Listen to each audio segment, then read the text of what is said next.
আজকে চলে গেলাম স্বর্ণের গহনা কিনতে। তো কি কিনলাম না কিনলাম সবকিছু আপনাদের সাথে শেয়ার করব। সো হ্যালো এভরিওয়ান, আসসালামু আলাইকুম, welcome back to my channel. Welcome করছি আমার নতুন একটা ভিডিওতে। আশা করছি আপনারা সবাই অনেক বেশি ভালো আছেন।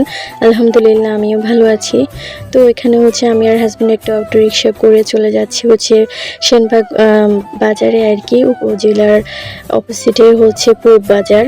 তো তার আগে আমার হাজব্যান্ডের একটা কল আসে। তো ওটা চাকরির পাশাপাশি মানে একটা বিজনেস করে সার্জিক্যাল গজের যত জিনিস আছে সবগুলো জিনিসের সে মানে একটা বিজনেস আছে ছোটোখাটো। তো এটা এই রুমটাতে ভাড়া করে তার মালপত্রগুলো রাখে। তো এখানে মানে মালের অর্ডার আসছে, তো ওটা রেডি করতেছিল। তো আমাদের এখানে দাঁড় করিয়ে ও মালটা দিয়ে আসতেছিল সেন্টার হসপিটালে আর কি। তো আমাদের বাড়ির পাশেই যে হসপিটালটা ওটা। তো মাল দেওয়া শেষ হয়ে গেলে আমরা চলে গেলাম স্বর্ণকারের দোকানে। তো এখানে এসে তেমন কোনো ভিডিও করতে পারিনি, শুধু এইটুকু ভিডিও করলাম শুধু একটা দোকানের। তো আমি তো বাইরে গেলে তেমন কোনো ভিডিও করতে পারি না, তো যেটুকু ভিডিও করলাম ওইটুকু আপনার সাথে শেয়ার করলাম। তো ওখান থেকে চলে আসলাম, এসে বোরকাটা খুলে নিই, তার মধ্যে আমি আপনাদের সাথে একটু ভিডিও ক্লিপ শেয়ার করতেছি। তো রাত বাজে এখন 11টা, আমার বাচ্চারা এখনো ঘুমায়নি, মানে তারা এত বেশি জ্বালাতন করতেছে। আমি এখন ভয়েস ওভার দিতেছি কিন্তু তাদের চিল্লাপাল্লা শোনা যাচ্ছে, তো প্লিজ ওই বিষয়টা ইগনোর করবেন। তো আজকে আমি আমার উপরের কানে যে লেসগুলো উপরের কানে যে লেসগুলো ছিল ওগুলো কেনার জন্য গিয়েছি। তো বাচ্চাদেরকে ঘুমিয়ে রেখে আমি চলে গিয়েছিলাম। তো ওটাই আপনাদের সাথে শেয়ার করতেছি। আগে যেগুলো ছিল ওগুলো আমি ঢাকায় যখন ডক্টর দেখাতে গিয়েছি, তো ওনারা ইসিজির জন্য উপরের কানেরটা খুলতে গিয়ে একদম ভেঙে ফেলছে। তার জন্য আমি আবার নিয়েছি, কিন্তু ওই আগের জিনিসগুলো আমি আমাদের বাপের বাড়ির মানে একটা বাজারে বিক্রি করেছি, কিন্তু ওই লোকটা আমাকে অনেক বেশি একটা ঠকাইছে, কারণ সহজ সরল মানুষদেরকে মানুষ একটু বেশি বাস দেয়।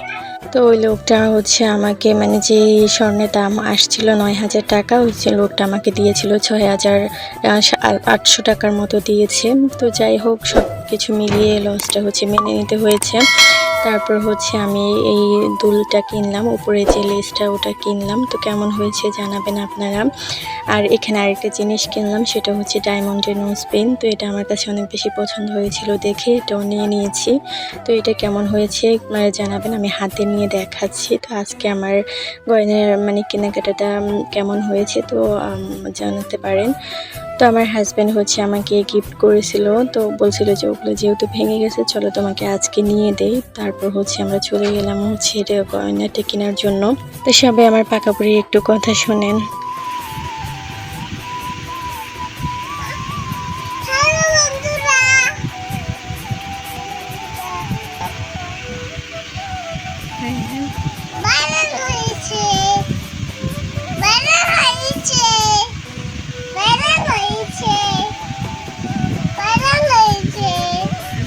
হ্যালো বন্ধুরা, লাইক সাবস্ক্রাইব করে দাও আমার আম্মু চ্যানেলে। সবাইকে আল্লাহ হাফেজ, tata, bye bye, see you, আল্লাহ হাফেজ।